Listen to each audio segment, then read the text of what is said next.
let's go. I'm upgrading my gear. I have been lazy. I could be way stronger by now.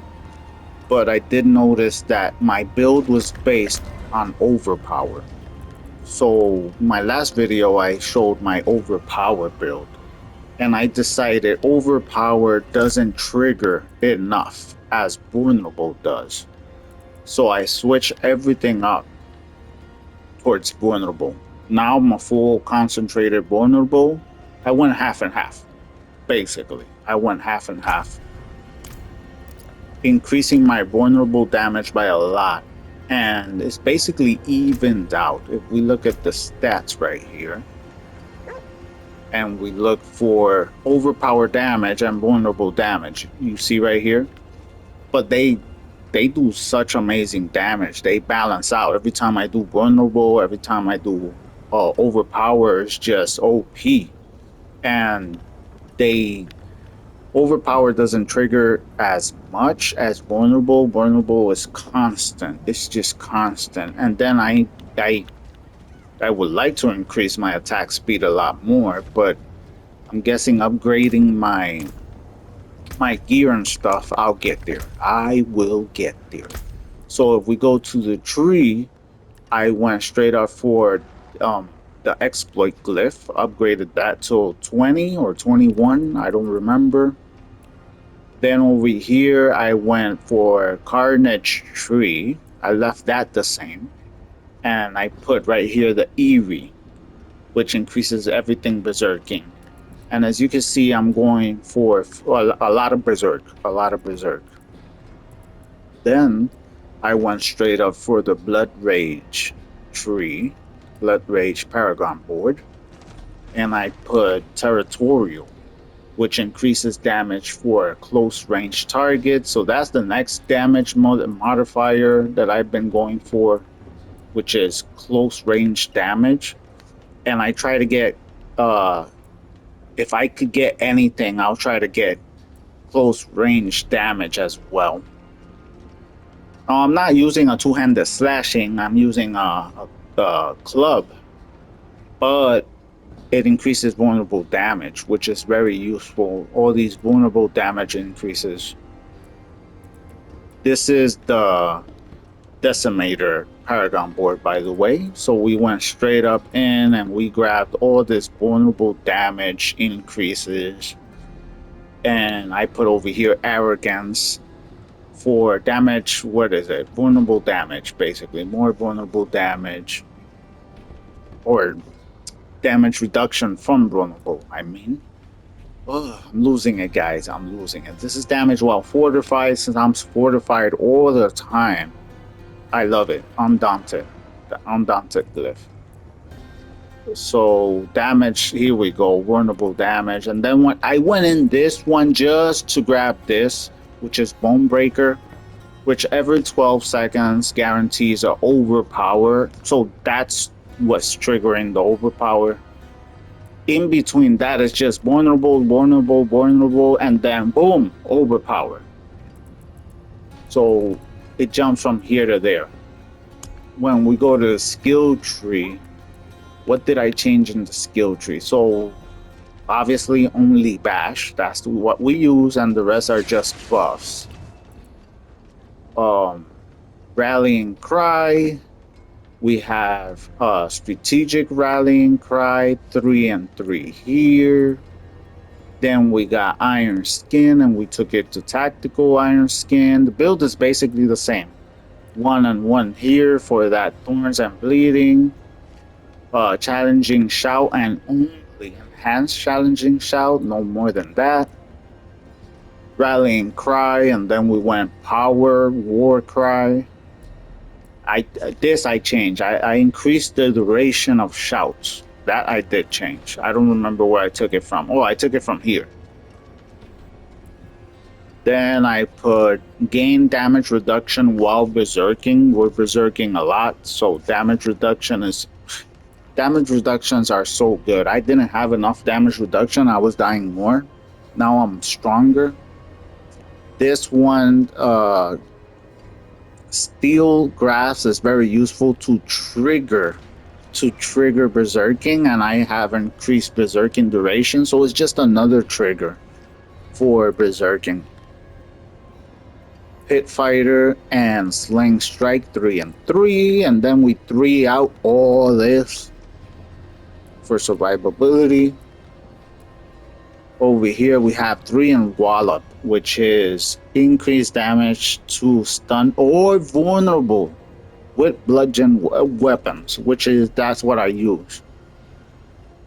Then for survivability, I went in here and grabbed healing for a fury, and then on unconstrained the at the end, and that's pretty much the build. But what really makes the build is the Paragon board and the gear. So you want to make sure you temper, and I keep emphasizing this.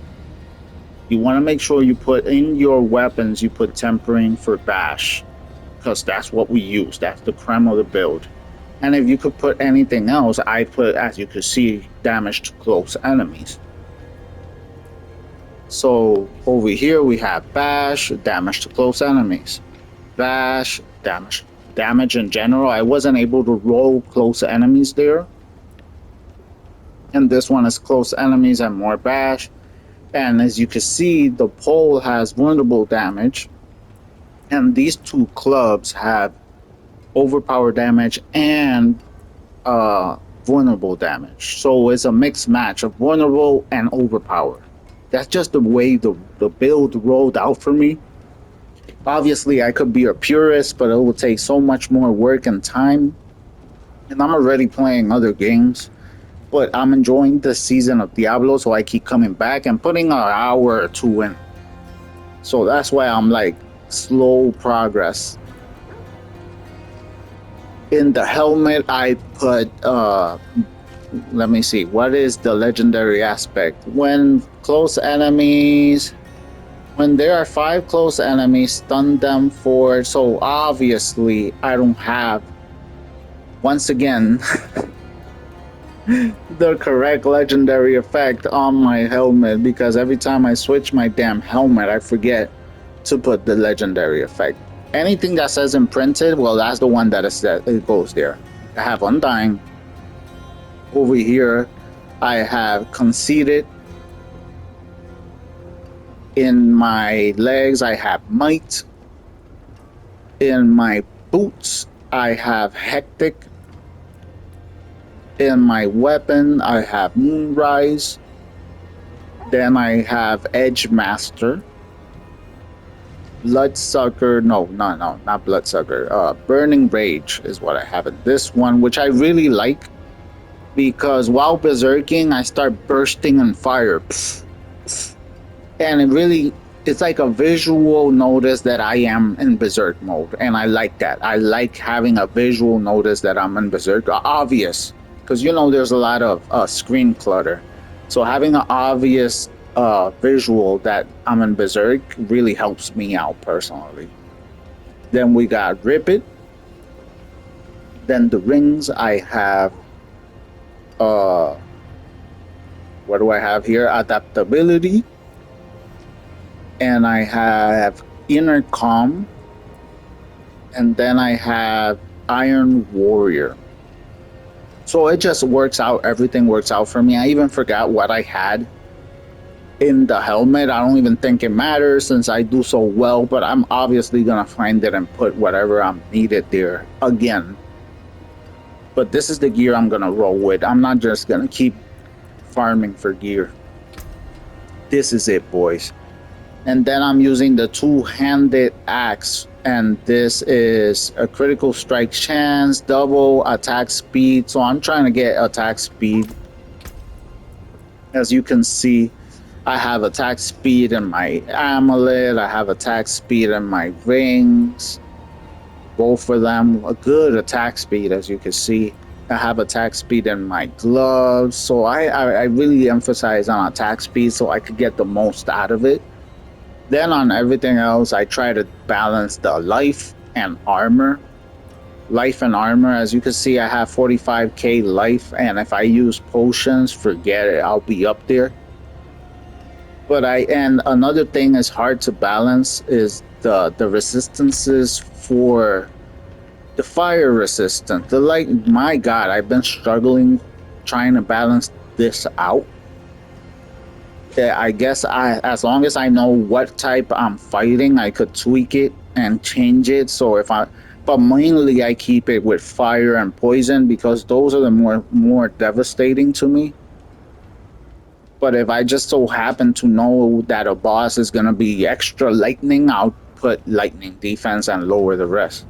So that's the only issue I'm really having is these elemental resistances, man. What else? What else do I have to tell you guys? A lot of life, armor just right there in the cap. And then I put vulnerable damage gems all over. And you saw the good damage. It's got good damage, guys. I love it. I love it. It might not be the billion damage, but it survives. It does well. It does damage. It hits hard. I love it, guys. I really do. But yeah, that's pretty much it. That's all I have to say about this build so far. I love it. I'm going to stick to it and I'm going to get more and more OP. Slowly but surely, I will get there. I appreciate each and every one of you for watching my videos and getting this far. Leave a like, subscribe. I will be doing more and expanding, playing other games as I usually do. Thank you guys for watching, and I'll catch you next time.